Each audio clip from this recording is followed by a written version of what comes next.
Зүүн дээд хэсэгт байрлаж байгаа гэдгийг анхаараа дасгалаа хийхдээ яг энэ байрал дээр дасгалаа хийгээд яваарай. За гараа хөвлөдөө тавиад дээш нь доош нь 5 удаа хэлнэ.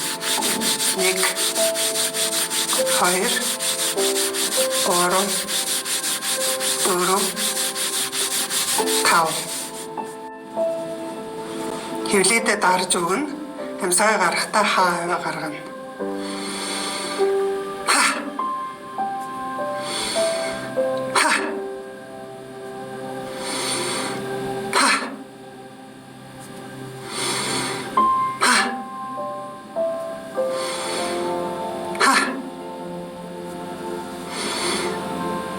Нэг, 2, 3, 4, 5. За өмнөхтэйгээ адилхан гараараа илнэ. Гэхдээ одоо энэ удаа ходоодон дээр илнэ.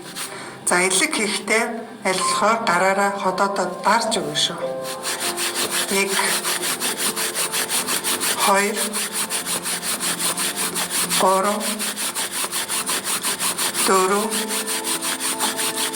5. 5 тон барьлаа. 1 2 3 4 5 5 4 3 2 1. За одоо дасгал ихтэй гараа атгсан байдалтай хийн. 1 2 3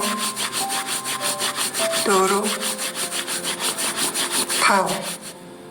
5 тоо барь. 1 2 3 4 5.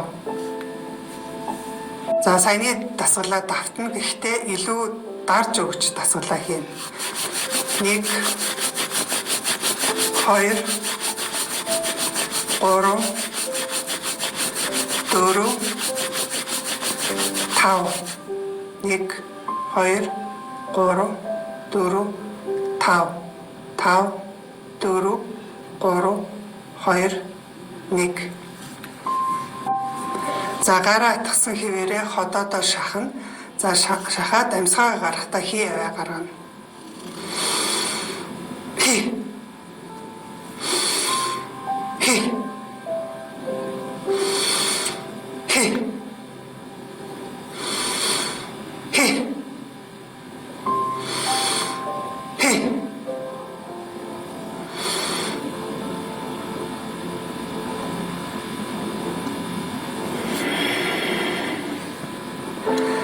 Гараа атгсан хിവэр ходоодоо шахаж амьсгаагаа авна. Амьсгаагаа гаргахтаа хий аваа гаргана. Хий. Хий. Хий. Хий. Хий. За дахиад 5 хий. Хий. Хий. Хий.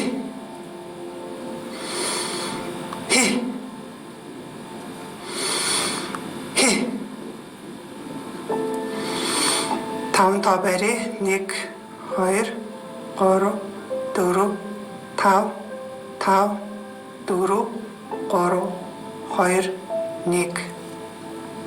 За сүүлийн дасгал ходоодоо гарн дээр бариад 5 тоонд илнэ. Өмнөхөөсөө арай хүчтэй илээ шүү.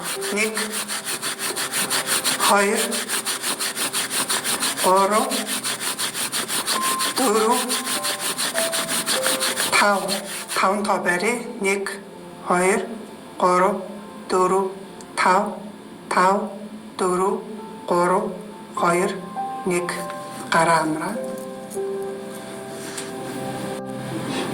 Ходоодны саяын зааж өгсөн илгийг хийхдээ та өлөн ходоодон дээр хийн. Өөрөөр хэлбэл өглөөс ирээд хоол идээгүй байх үедээ эсвэл орой унахын өмнө хоол шингэсэн хойно хийж болно. Өдөр хийх тохиолдолд хоол идснээс хойш 3-4 цагийн дараа хийж болно. За энэ иллийг нь ходоодны өвдөлтийг маш сайн намдаадаг учраас та энэ дасгалыг өдөр болгон хийж болно. Өдөртөө 2-3 оролтоор орно. За ходоодны өвдөлт намдах хүртлээр энэ дасгалыг та байнга хийгээрэй. Ходоод гизээ эмгүү хангаацгаая.